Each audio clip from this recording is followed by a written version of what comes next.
Olá, pessoal, tudo bem com vocês? Comigo está tudo bem. Eu estou aqui com meu amigo Efraim, que é o nosso intérprete, e estaremos indo, para mais uma aula de língua portuguesa. É uma alegria estar com vocês. E aí estaremos vendo hoje os processos básicos de coesão, substituição, retomada e sinonímia. Vocês lembram que já vimos o que é semântica? Mas na aula de hoje estaremos revendo este conceito que é tão importante dentro do nosso estudo da língua portuguesa. Vamos lá?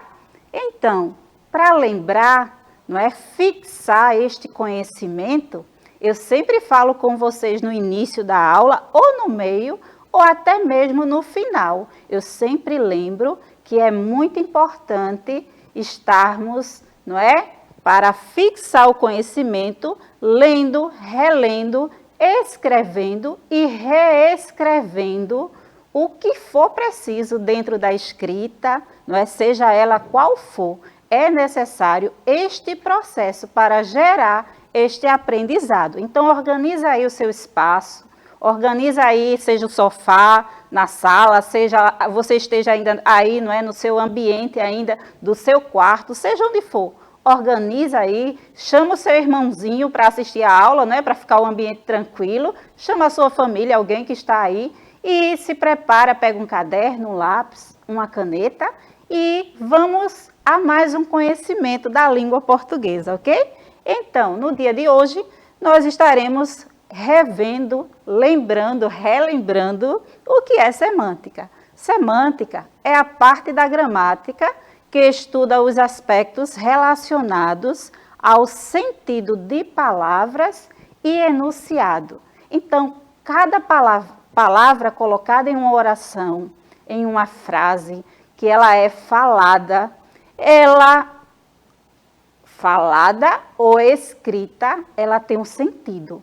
Ela está ali, naquela oração, naquela frase, ou ela foi falada naquele momento com um sentido. Então, a semântica, ela é esta parte que explora os sentidos das palavras e do enunciado. Vocês entenderam? Então, a semântica, ela é responsável por esta parte, como eu já falei. Então, no dia de hoje, nós estaremos vendo esta relação semântica. E o que é relação semântica?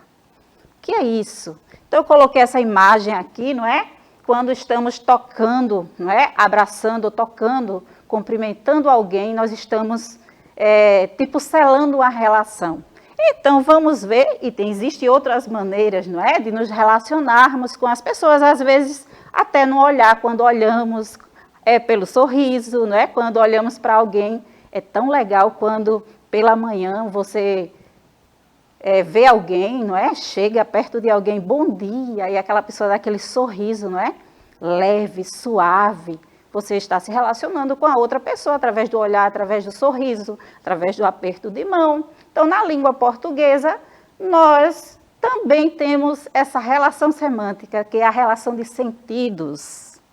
Então, relação semântica é uma relação de sentidos, Então, vamos lá. Vamos conhecer os dois primeiros conceitos mais básicos da semântica. Eles são conhecidos demais. Talvez vocês já ouviram falar sobre eles e não lembram. Ou talvez vocês ainda não ouviram falar e esqueceram. Então, é importante apresentá-los ou reapresentá-los, Então, são eles denotação, dois irmãos, novamente. Diferente agora, Lembram lá que eu citei o exemplo lá? Então, hoje temos mais dois para conhecer. Denotação e conotação. Esses são os dois conceitos, dentro da semântica, que gera sentido nas palavras. Então, denotação é a palavra com sentido original, literal. Então, este sentido é aquela palavra original, primitiva, primeira, que é no sentido literal da palavra, tá? Então, vamos ver. nós temos este exemplo aqui, não é? O gato é um mamífero. E aí alguém pode chegar e dizer para você, não, o gato não é mamífero. Ele é herbívoro. Não, ele é mamífero. Não é? Por que é mamífero? Vocês sabem? Ele é mamífero porque ele se alimenta, amamenta de sua mãe, não é? Ele se alimenta de leite. Então, ele é mamífero sim, tá? Já existem outros animais que não são mamíferos. Então, no sentido literal da palavra, o gato é mamífero.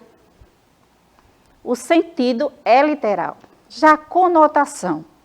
A conotação, ele é, ou ela é, esta palavra com sentido figurado. É aquela palavra, não é? Que você fala, mas ela tem um sentido figurativo. É usada uma figura de linguagem, não é? Para expressar, para dar sentido àquilo que você está falando. Vamos ver o exemplo? Então, tem aqui este exemplo. Você é o meu sol. E aí eu gostaria de revisar, não é? Tanto neste exemplo aqui, não é? Vocês percebem que foi usado, não é? Neste aqui só o ponto final, não tem vírgula. E aí vocês percebem aqui a ordem direta da oração, não é? Lembram lá? Sujeito, nós temos o artigo ali, não é? Acompanhando o sujeito.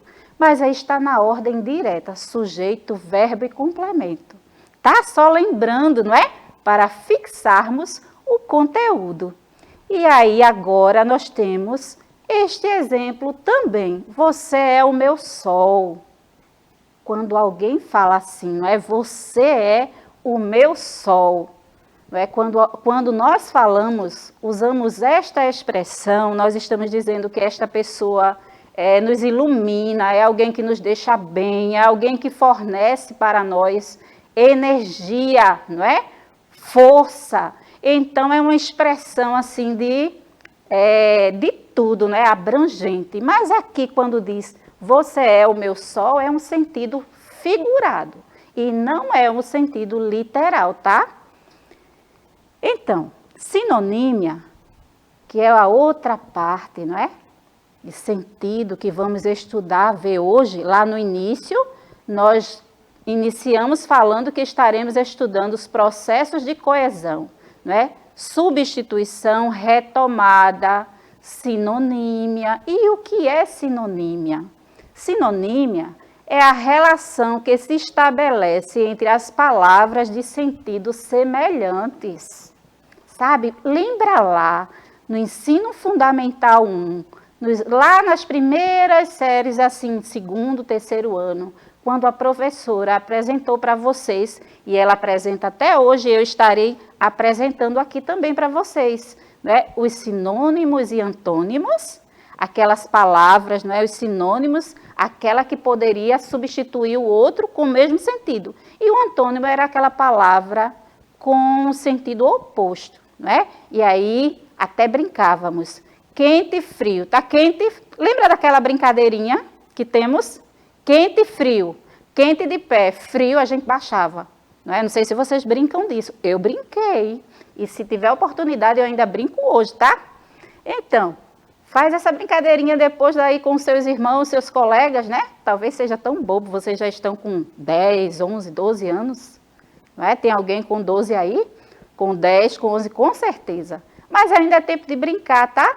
Então, não importa a idade, nós temos que brincar e nos comportar muitas vezes como criança sempre, não é? Para tornar a vida mais leve. Então, sinonímia é responsável por isso. Ela estabelece, não é? Essa relação entre as palavras com sentidos semelhantes. Então, atenção agora. São sentidos semelhantes, não sentidos iguais. Olha aí. As palavras que apresentam significados parecidos são chamadas de sinônimas. Então, eu falei com vocês que lá nos anos iniciais foram apresentados sinônimos e antônimos, não é? Só que, a partir de agora, nós vamos avançando, progredindo neste conhecimento. Hoje eu apresento para vocês sinonímia, não é? E aí elas têm sentidos semelhantes, não sentidos iguais. Vamos ver como isso acontece? Para continuarmos nosso estudo sobre a sinonímia, vamos à leitura deste fragmento do romance Triste Fim de Policarpo Quaresma, de Lima Barreto. Vamos lá? E aí, quem é esse Lima Barreto? Vocês já ouviram falar? Talvez não, talvez sim, não é? Este Triste Fim de Policarpo e Quaresma, vocês podem estarem perguntando aí, professor, o que é isso? Ou talvez, se estivéssemos no presencial, você já... aquele livro, porque de repente você já leu, ou a sua professora já apresentou para você? Então, Lima Barreto é um escritor da nossa literatura brasileira que escreveu este livro. É um romance, não é? Ele trata dentro deste livro sobre o nacionalismo, as injustiças sociais. E agora eu vou apresentar para vocês um trecho deste livro que fala sobre injustiça social. E aí, minha gente, vamos ler, acompanhar para a gente entender, não é? Eu vou trabalhar apenas 2 palavras desse trecho que já até destaquei para vocês, mas é importante a leitura, não é? Para ler requer atenção, calma, não é? Nós temos que ler com tranquilidade, senão a leitura não é compreendida e ela não faz o papel dela para trazer compreensão do texto. Então vamos lá. O que mais a impressionou no passeio? Alguém estava passeando, não é?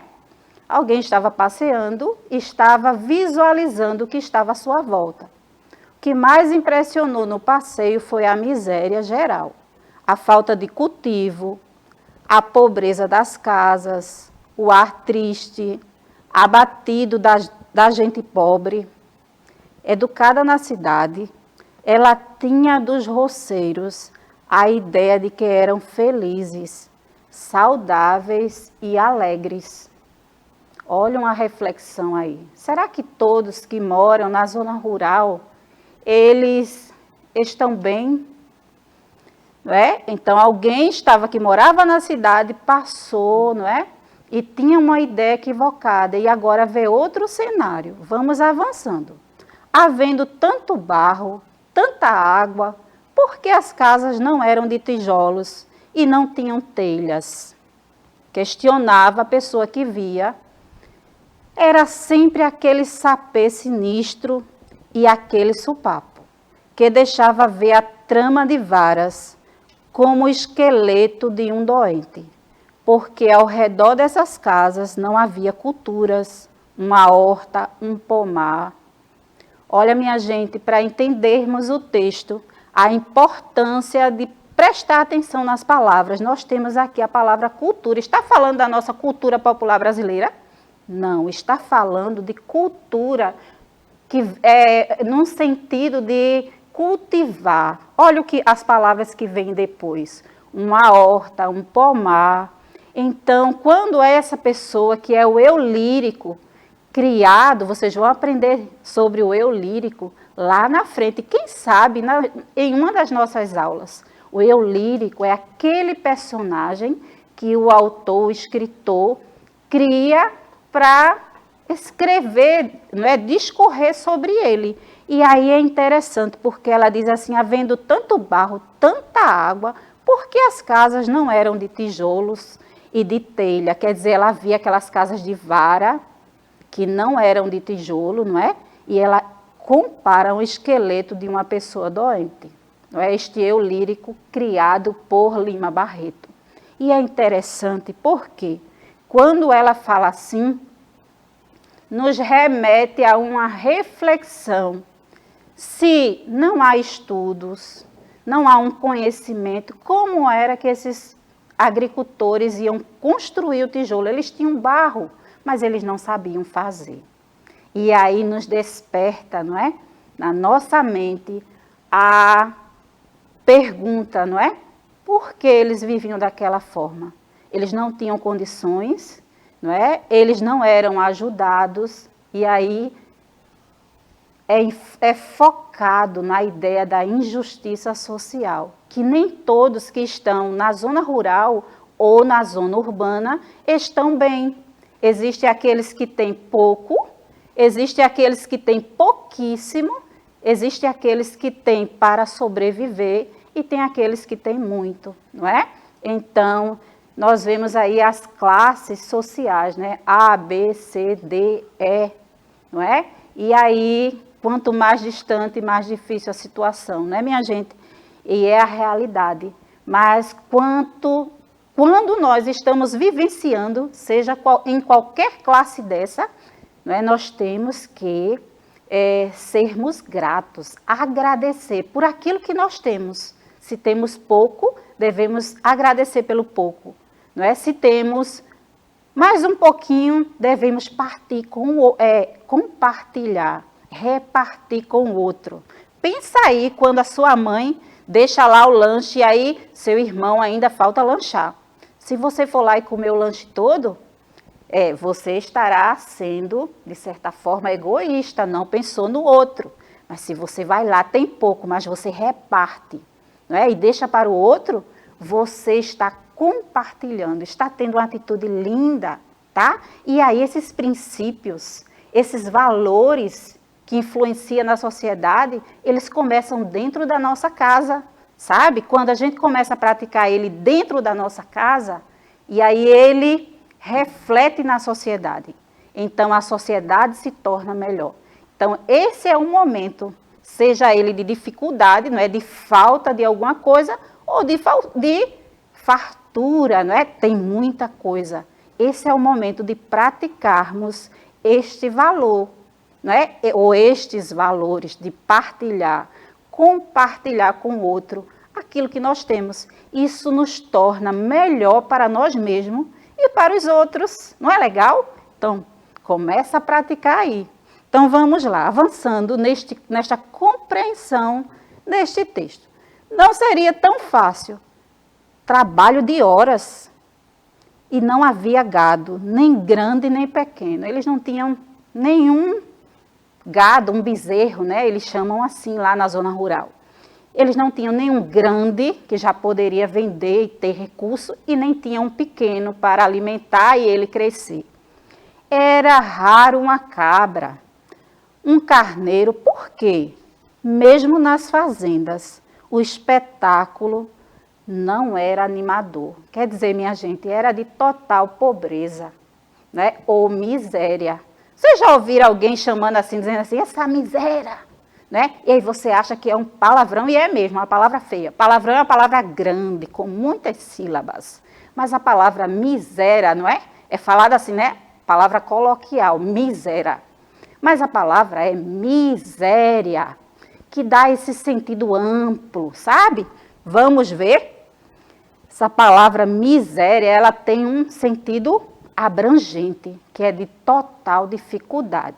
Este eu lírico, criado por Lima Barreto, essa pessoa que está olhando, observando aquele lugar, ela percebe essa miséria total. Não tinha cultivo, não tinha casas feitas de tijolos, tinha apenas casas de varas construídas ali, não é? E demonstra que existia justiça, não é? Injustiça social e também, com certeza, o analfabetismo estava presente ali, não é? Não existia estudo, não é, o suficiente para levá-los a outra dimensão. Se tem uma forma de vencermos a dificuldade, é através da educação, do ensino, então, do estudo. Então, estude, comece agora nos primeiros passos aí na sua casa, sabe? Tá? Porque você pode mudar a sua realidade e a realidade da sua família. Observe as palavras. Miséria, pobreza, estabelece uma relação de sinonímia, ou seja, exprimem ideias semelhantes. Então, nós sabemos que miséria representa isso, não é? Fome, falta de estrutura física, saneamento básico, não é? Vida financeira difícil, não é, minha gente? Então, vamos lá, avançando. Porém, é importante salientar que miséria tem uma sobrecarga maior, como eu falei para vocês, tem um sentido abrangente. No fragmento acima, o termo miséria foi empregado para se referir ao modo geral, amplo, ao cenário observado pela personagem. Vamos lá. Já o vocábulo pobreza, miséria e pobreza são sinônimos, mas olha o sentido da palavra e a colocação dela é diferente. Já o vocábulo pobreza, com o sentido mais restrito, refere-se especificamente às casas presentes na localidade. Então, está representando aquela localidade. Ela passou por outros lugares e ela viu outra realidade, mas a realidade daquele local era de pobreza. Vamos indo. Você consegue perceber como a sinonímia é importante para a construção dos sentidos? Então, é muito importante quando você está escrevendo um texto, você usar, não é? Esse processo de coesão, né, para retomar aquilo que você está falando ou enriquecer o seu texto. Vamos analisar outros exemplos. Educada na cidade, ela tinha dos roceiros a ideia de que eram felizes, saudáveis e alegres. A sinonímia manifesta-se com o uso de felizes e alegres, que expressam o modo de ser dos roceiros, segundo a visão da personagem. No entanto, essa visão revelou-se totalmente equivocada quando ela conheceu a realidade. Então, ela tinha uma ideia, só que quando ela viu, era outra ideia. E quantas vezes nos equivocamos, não é mesmo? Então, essa personagem viu a real, o sentido literal, ela tinha uma ideia figurada e agora ela tem uma ideia real, literal. Então, vamos conferir, não é, alguns exemplos de sinônimos. Temos aqui, rogou ao Pai Divino, rogou ao Divino Pai Eterno com fé. Suplicou ao Divino Pai Eterno com fé. Vocês percebem aqui rogar, não é, verbo rogar e verbo suplicar. Eles são sinônimos, não é? Duas palavras que podemos usar com o mesmo sentido, não é? Mas a escrita é diferente, mas tem o mesmo significado. Vamos indo. Naquele dia, ele agiu como um louco. Naquele dia, ele agiu como um insano, não é? Vocês já ouviram essa expressão, alguém é uma pessoa insana. Ele é um insano, é a mesma coisa que dizer assim, ele é um louco, não é? Ou desvairado, vocês já ouviram essa palavra? Tem outras palavras sinônimas, sabe? E aí você pode pesquisar, explorar. Quando você escutar uma palavra falada pelas pessoas que estão ao seu redor, que você não entende, escreve ela, né? Escreve lá na sua agenda, no seu caderno e pesquisa. Vocês sabiam que quando fazemos isso, nós aumentamos o nosso conhecimento. Então, vamos indo. Eu liguei várias vezes, mas ninguém atendeu. Eu liguei muitas vezes, mas ninguém atendeu. Vocês percebem aqui a vírgula, não é? Que já estudamos antes da conjunção mas. Vocês percebem aqui várias e muitas vezes escrita de forma diferente, mas elas têm o mesmo sentido, tá? Então, vamos indo. O outro exemplo, não chegamos a conversar, vírgula, pois ele é bem tímido. Não chegamos a conversar, pois ele é bem acanhado. Essa palavra aqui, não é, coloquial, ela é bem nordestina, não é? Tímido e acanhado, né? Aquela pessoa, não é, mais retraída, que não gosta muito de falar, é vergonhoso, não é? vergonhoso. Se ao invés de ter aqui acanhado, tivesse vergonhoso, também cabia bem, não é, minha gente? Então, vamos lá. Vamos celebrar seu aniversário no próximo sábado. Vamos comemorar o seu aniversário no próximo sábado. Vocês percebem aí, celebrar e comemorar também são palavras sinônimas. Foi feito um levantamento minucioso das espécies em extinção. Foi feito um levantamento detalhado das espécies em extinção. Então, minucioso e detalhado são palavras sinônimas. Separamos os utensílios necessários e saímos imediatamente. Separamos as ferramentas necessárias e saímos imediatamente. Alguém ia trabalhar, fazer alguma coisa, então, a palavra aqui, não é? Utensílio e ferramentas, não é? Utensílios e ferramentas, não é? São sinônimas neste exemplo aqui. O diretor expôs as mudanças a serem realizadas na empresa. O diretor apresentou as mudanças a serem realizadas na empresa. Então, expor, apresentar, não é? São sinônimos também. Aquele é o setor da sociedade que mais carece de investimento. Aquele é o segmento da sociedade que mais carece de investimentos. Então, nós temos aqui outra palavra. Lembrando, a sinonímia é a relação que se estabelece entre palavras de sentidos semelhantes. Então, vimos, não é, esse conteúdo. Agora é a hora de praticar. Vocês ficarão aí, não é, com esta atividade. A relação de sentido estabelecida para o termo energia na propaganda abaixo é denominada de: não deixe faltar energia na sua casa. Leia bons fluidos. Então, letra A, paronímia, visto que apresenta um termo parecido com significado diferente. E aí você vai ver se é homonímia ou sinonímia que falamos hoje, tá? Então, sinonímia porque faz referência a um termo diferente com significados iguais. Então, a resposta é letra C. Então, revisita esta aula lá no aplicativo, lá no YouTube e fixa estes conhecimentos. Tenham um bom dia e até mais. Tchau!